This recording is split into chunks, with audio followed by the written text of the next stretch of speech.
Selamat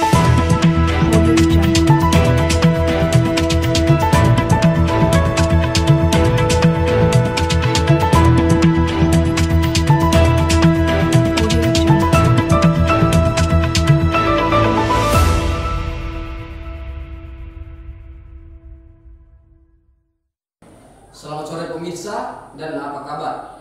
Anda kembali menjumpai kami dalam Fox News.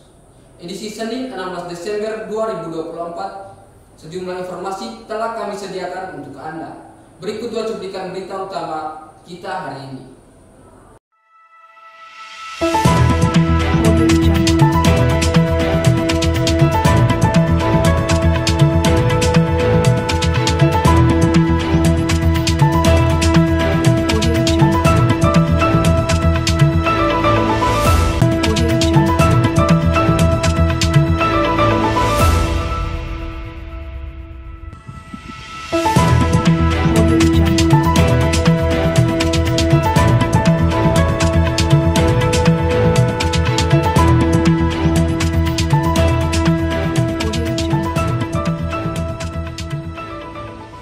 Kurang adanya perhatian dari pemerintah terhadap tempat penyulingan air laut menjadi air minum tidak lagi beroperasi.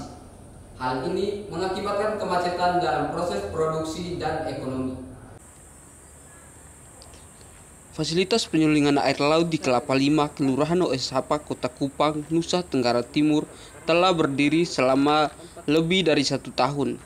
Proyek ini dirancang untuk mengubah air laut menjadi air minum melalui proses penyaringan sebagai solusi atas keterbatasan air bersih di wilayah tersebut.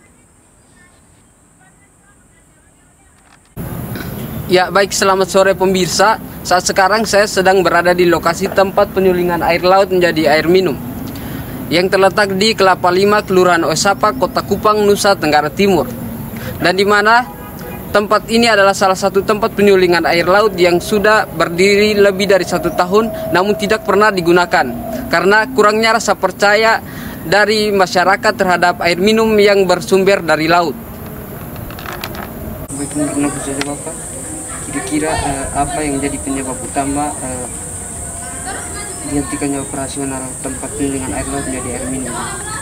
Jadi penyulingan air laut dari air minum ini tidak pernah beroperasi karena tahu masyarakat atau masyarakat EBT ini kan dia hanya lihat saja bahwa air laut ini kan air asin dan juga ambil langsung dari laut ini kan mereka berpikir air kotor. Jadi tidak ada penanganan.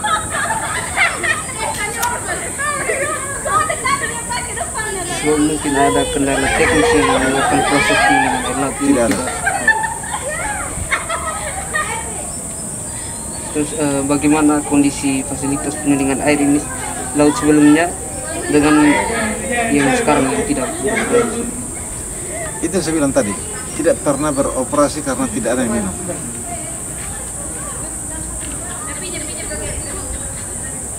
Soalnya Bapak mungkin ada rencana untuk mengoperasikan penyulingan air ini?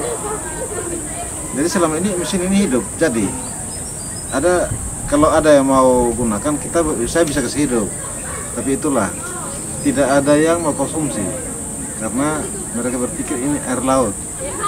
Jadi ketemu masyarakat di sini semuanya berpikir bahwa kotor itu saja. Apalagi kotor di Osapa nih di bagian sini hampir rata-rata semua punya sumur. Jadi kalau mereka lihat ambil air dari laut nih tidak ada yang minum. Terus apakah fasilitas ini Bapak ini merupakan bantuan dari pemerintah atau? Ini bantuan. Terus Bapak apakah ada masalah terkait pembiayaan yang menyebabkan apa? Tidak ada. Tidak. Terus Bapak terakhir Bapak apa harapan Bapak untuk penyulingan air ini ke depannya? Kita berpikir mau gimana? Sekarang saya pribadi saya yang pegang ini barang, ini tempat saya mau lepas kembali karena memang tidak ada orang minum. Jadi harapannya apa? Tidak ada yang mau konsumsi, tidak ada. Masyarakat sekitar tidak ada yang minum. Jadi kalau harapan saya sekarang saya mau lepas saja gitu. Baik, mungkin itu saja Bapak. Terima kasih Bapak. Diamond Fight Sport menggelar kegiatan Diamond Try Out pada tanggal 15 Desember 2024. Kegiatan ini dilakukan untuk mencari petinju-petinju muda yang akan maju di Diamond Fight Sport Volume 3.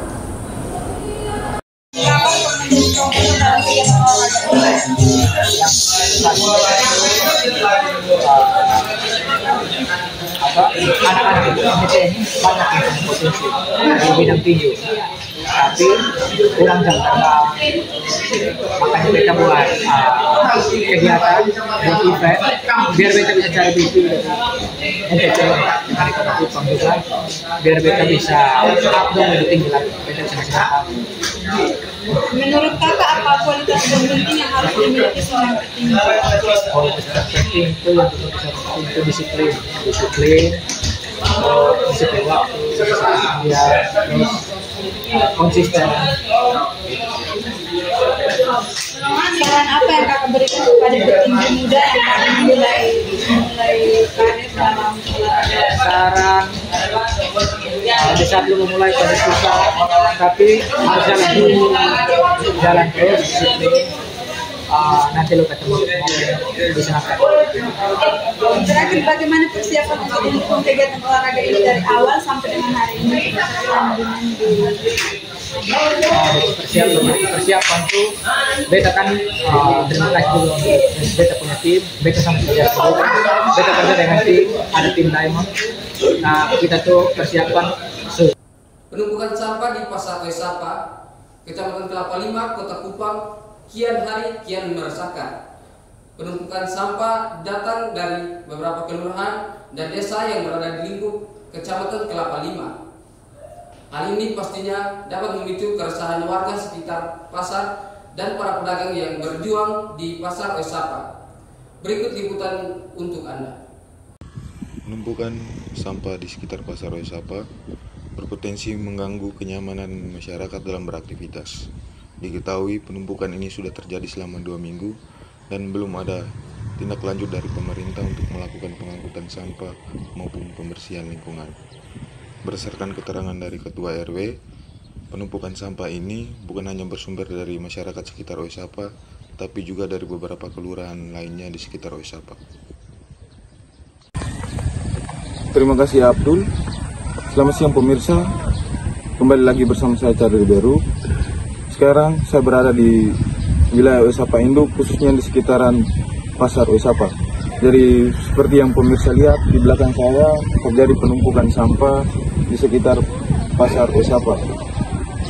Tempat sampah ini merupakan tempat sampah sementara hasil kesepakatan dari pemerintah Kelurahan Oesapa dan pemilik tanah atau tuan tanah di sekitaran wilayah ini.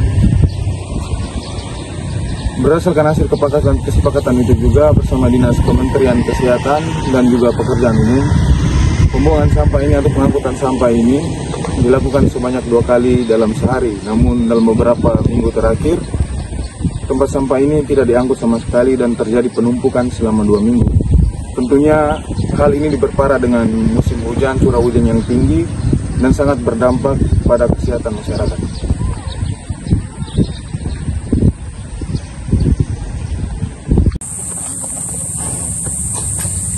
Selamat siang Abdul dan teman-teman di studio. Sekarang saya bersama Bapak Yosef Mone, Ketua RT nomor 22 RW nomor 8 Kelurahan Oesapa Induk. Jadi pertanyaan yang pertama Bapak, bagaimana Bapak menanggapi soal kasus sampah yang dibuang berserakan dan sembarangan di lingkup Oesapa sini, khususnya di bagian wilayahnya Bapak di RT 22? Ya kalau mengenai sampah ya saya sudah coba pendekatan dengan yang punya tanah.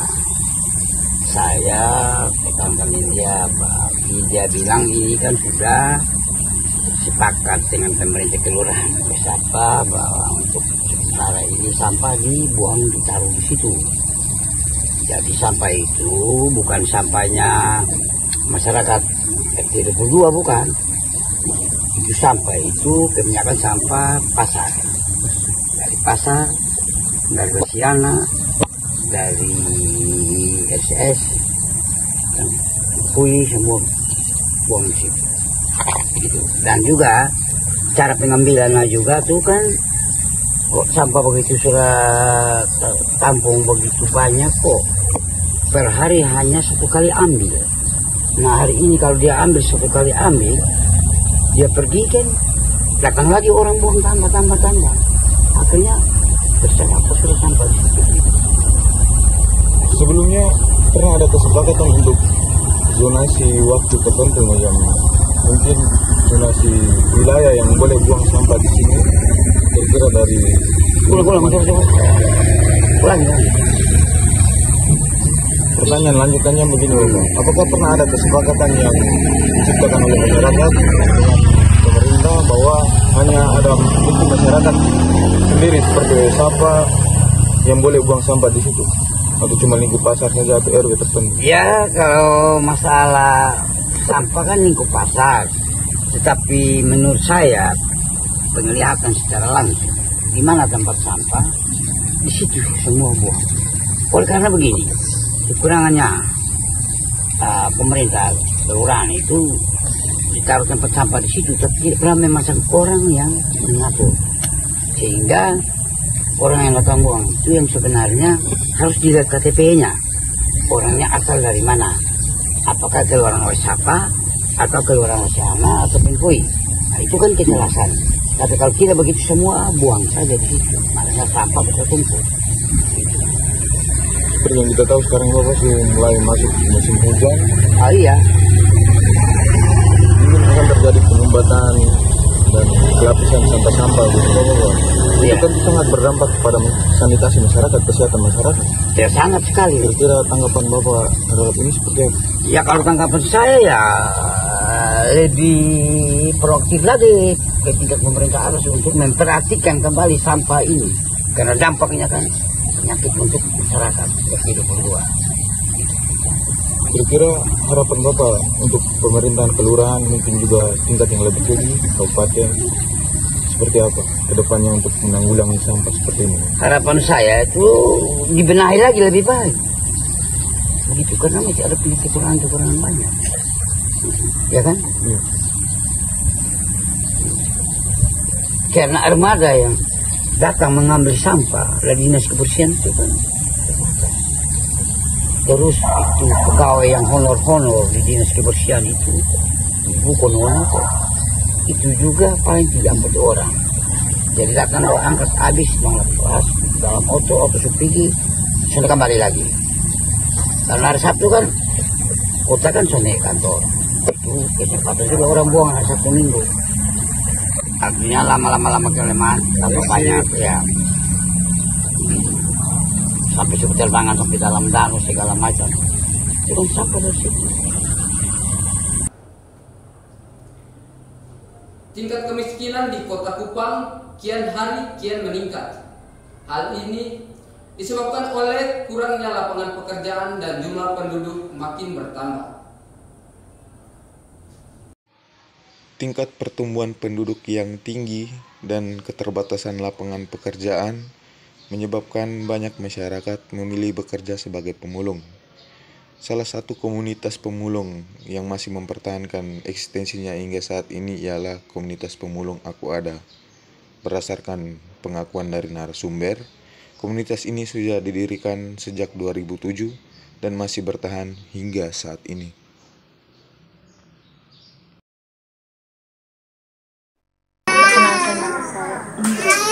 Mama nama saya Teresia. Manasir.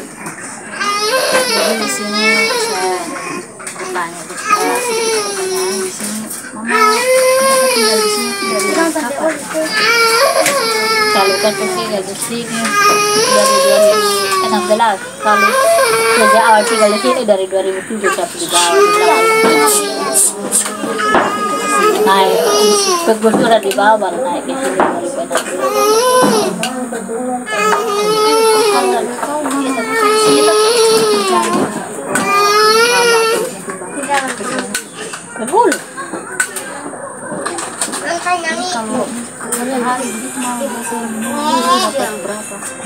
Kalau satu hari kita kan ada bisa target.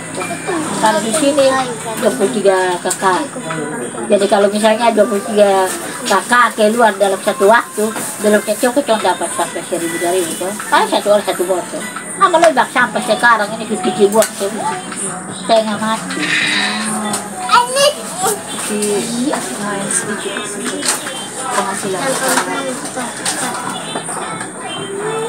Ada sampai 15 ada 23 itu semua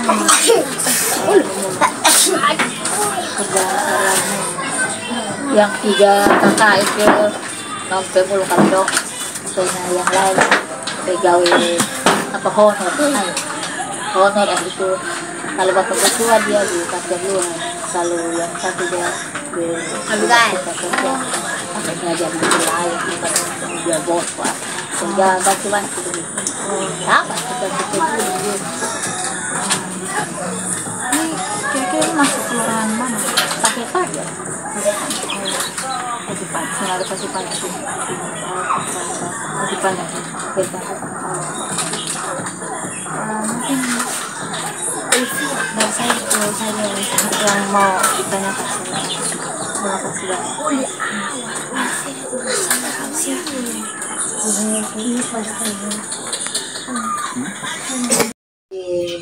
Biar kita perlu ada begini sampai bikin dewa kita cocok hati dari sini karena cocok pegulang ini cocok kalau mau pindah ke cocok misalnya Manulai alat ada jauh dari jangkauan rumah sakit dengan sekolah karena di sini cocok dekat dengan rumah sakit di sini mama ambil di bawah rumah sakit kota puskesmas jadi cocok kalau sakit atau apa setelah di puskesmas kalau misalnya parah ya rujuk mama atau kota kalau kasar jauh-jauh pilih sana baik cocok ada kendaraan kalau betul kalau ada kendaraan atau baik cocok mau pilih siapa di sana kalau sana ada cocok mau begitu mereka sampai ke anak 11 nah ini heran sama tapi lupa ada sekolah itu SD sampai SMA yang cocok itu jadi itu yang ada kakak yang tahu cuma itu jadi punya cucu mereka begitu terutama utamakan masyarakat kecil seperti Pekul seperti Itu sih yang mau ditanya. Terima kasih banyak, Mas. Ekowisata mangrove adalah sarana prasarana milik pemerintahan Kota Kupang yang masih aktif hingga saat ini. Namun, kejadian badai Saroja di tahun 2021 yang melanda Kota Kupang, hal ini menimbulkan kerusakan di beberapa bagian. Hingga saat ini, perbaikan baru terjadi di beberapa bagian. Semenjak badai Saroja yang menimpa Kota Kupang pada tahun 2021 lalu, ekowisata mangrove belum mengalami rehabilitasi secara maksimal. Padahal, tempat wisata ini berpotensi secara ekonomi bagi masyarakat dan juga bagi pemerintah. Ekowisata mangrove merupakan salah satu infrastruktur milik pemerintah yang bergerak di bidang pariwisata. Ekowisata ini berdiri dan sudah berusia sekitar 10 tahun sejak 2015 dan mengalami kerusakan parah itu ketika bencana Saroja kemarin di tahun 2021 yang menimpa Kota Kupang. Setelah bencana tersebut sampai sekarang ini belum ada tindak lanjut dari pemerintah untuk melakukan perbaikan, dan sebenarnya tempat wisata ini sangat berpotensi untuk kegiatan ekonomis masyarakat dan pemerintah.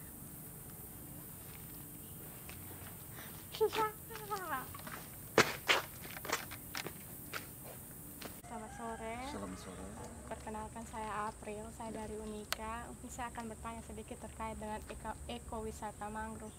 Kami tahu kalau ekowisata mangrove ini salah satu tempat yang tempat pariwisata, biasa orang-orang teman-teman saya bisa datang ke sini. Jadi tapi karena beberapa hal kami kembali lagi ke sini, kami lihat bahwa ada banyak perubahan. Ada jalan yang rusak, jadi hanya bisa dilewati satu bagian saja. Mungkin ini kenapa dia bisa rusak, Bapak? Ini rusak ini dari Saroja deh. Dari Saroja. Dari waktu Saroja 2021. Nah ini sampai sekarang kenapa belum ada perbaikan, Bapak? Ya, soalnya ini kita juga tunggu dari pemerintah. Kalau memang ada dana untuk perbaikan ini pasti ada, tapi untuk sementara belum ada. Ini baru ada 100 meter ini yang baru di sebelah. Ini pun dari kementerian 100 meter ini. Kalau untuk keseluruhan ini belum, sedangkan ini jembatan yang sudah ada tuh sebenarnya sudah 640 meter. Nah, ini baru dapat kembali 100 meter. Oh, jadi dulu hanya satu ini saja kok Bapak? Dua. Atau ada dua? Dua, itu dengan ini. Ini yang sampai ke laut kan Ya, Bapak? ini sampai ke laut. Jadi ini tertutup semua, ini pohon mangrove ini, Ya. terus ada yang rusak juga. Iya, iya. Itu karena seroja. Karena seroja. Terus ini sampah-sampah yang ada di sini Bapak, apakah ada perawatan sendiri dari pemerintah atau masyarakat sini terkait dengan sampah-sampah yang Jadi sampah di sini ada, sampah di sini kita tidak bisa bendung. Untuk pembersihan sampah di sini hampir tiap hari Jumat itu ada. Tapi pagi kasih bersih, nanti sore air pasang besar ada lagi. oh, jadi air masuk sampai sini? Air sampai sini. Ini bekas air nih. Nah, kalau soalnya ada lihat kayak macam di pohon-pohon itu ada tergantung penuh saya. Jadi kalau sampah sudah masuk sini, untuk keluar sana bisa. Kalau di pantai lain sampah masuk mau ke mana padatnya, kalau begitu air pasang besar lagi dia bisa ke bawah. Kalau ini sonde, ini kalau suka bersih pagi, sore air pasang dia ada lagi karena yang masih sangkut di pohon-pohon itu banyak. Iya, dia naik kembali. Naik kembali. Oke Bapak, ini kalau biaya masuknya sini sebelum kejadian seperti ini dan sekarang ini apakah sama atau? Dari awal sampai sekarang sama. Sama, itu biayanya berapa Bapak? 5.000 per orang untuk biaya pemeliharaan jembatan, untuk kebutuhan seperti air di kamar mandi, parkiran, kenyamanan pengunjung di sini, kendaraan di sini. Jadi untuk anak-anak yang jaga semuanya ada di situ. Oke baik, sampai sekarang ini apakah masih ramai tempat ini Bapak? Ini sudah sepi, ini cuma 100 meter, jadi apalagi di dalam itu kan hanya ada dua gazebo. Iya. Nah kalau hanya dua gazebo, palingan 4 orang yang bisa duduk. Kalau kecuali ada rame-rame ya bisa, kan ada yang besar di atas ujung itu, bisa di situ bisa tampung sampai belasan sampai 20-an orang. Kalau soalnya ada dua orang di situ ya, yang lain sudah kosong. Jadi makanya sekarang sudah sepi. Paling rame itu kalau Bapak bilang mungkin sepi, tapi pasti ada hari yang mungkin rame. Sama saja deh. Sama saja. Mau hari Sabtu, hari Minggu tetap sama saja. Kalau dulu hari-hari libur di sini padat sebelum rusak itu. Itu hitungannya per hari bisa berapa Bapak kalau dulu dan sekarang? Dulu tuh bisa 6 sampai 7 jutaan ada. Wow. Kalau sekarang sangat? Sekarang kadang kosong. Kadang kosong, kadang 10.000, 15, 20, padahal begitu. Oke, baik Bapak, mungkin itu. Ini dari pagi ini baru ada 4 orang, yang ada 2 orang juga datang ke sini. Iya. Oke, baik Bapak, mungkin itu saya bisa tanyakan kepada Bapak. Terima kasih. Sama-sama. Di samping Taman Wisata Mangrove, terdapat instalasi tambak ikan yang sangat berpotensi ekonomi untuk masyarakat. Pasar online menjadi sasaran kunci untuk meningkatkan pertumbuhan dan penjualan tambak ikan.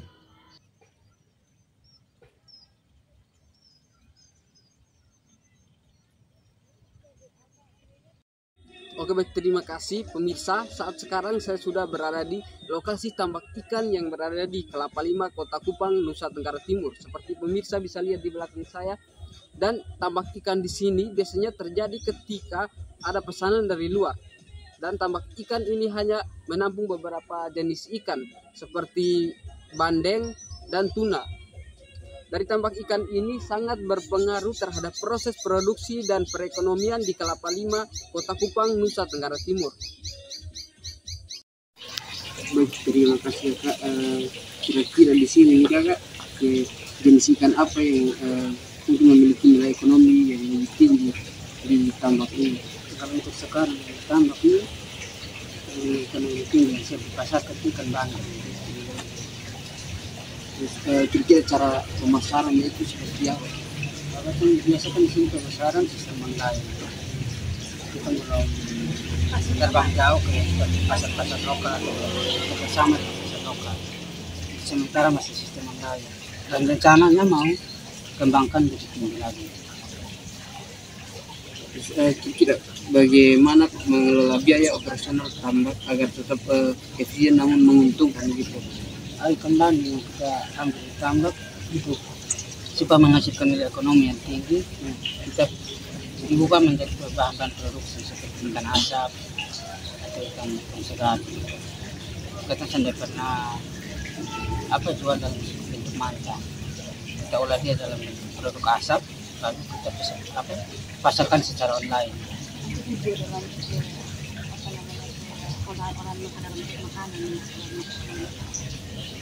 Sementara yang paling keren untuk menjadi ikan asap.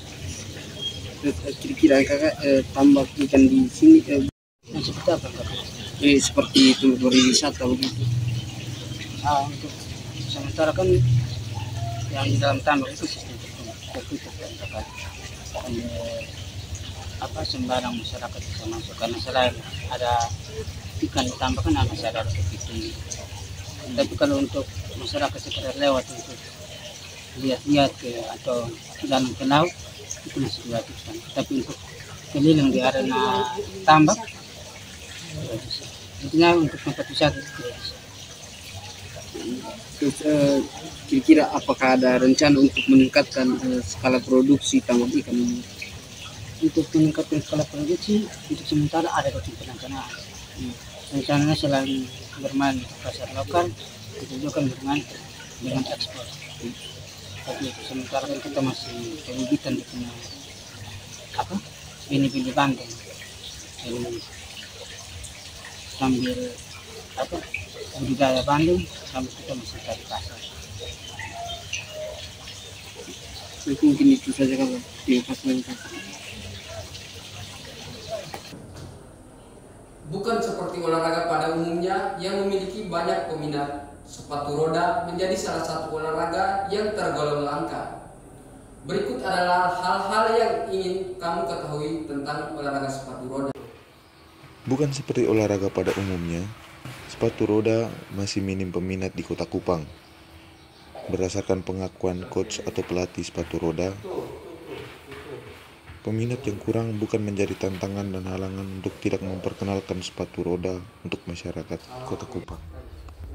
Oke, baik, terima kasih. Perkenalkan, nama saya Andi Stephen Jami. Kebetulan di NTT khususnya tidak ada namanya cabang olahraga sepatu roda sama sekali. Jadi waktu tahun 2015, kok aneh begitu. Maksudnya nih, ada banyak sekali cabang olahraga, tapi kenapa sepatu roda tidak ada? Jadi aku beta ini ikut turnamen kebetulan ada buka di Stadion Opoi waktu tahun 2015, juara 1, 2, 3, jadi dapat duit itu lumayan.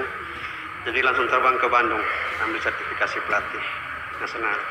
Jadi dari situ? Dari situ baru, masih belum, beta 8 tahun di Jakarta. 4 tahun beta langsung berlatih situ jadi atlet nasional. Oke.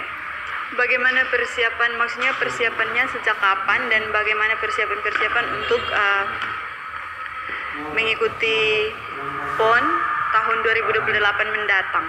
Oh iya, terima kasih. Kebetulan kita ditunjuk sebagai tuan rumah NTT dan NTB untuk PON 2028. Jadi dari kemarin tahun 2024 kita sudah mulai siapkan atlet-atlet beberapa. Karena memang dari tahun 96 tidak ada sama sekali atlet yang turun ke PON. Kebetulan kita dapat mandat, jadi lagi dipersiapkan sejak dini. Terima kasih Kak, mungkin itu yang informasi mengenai olahraga sepatu roda tadi sekaligus menutup jumpa kita pada hari ini. Saya Sultan Abdullah mewakili seluruh kerabat yang bertugas pamit undur diri. Selamat sore dan sampai jumpa.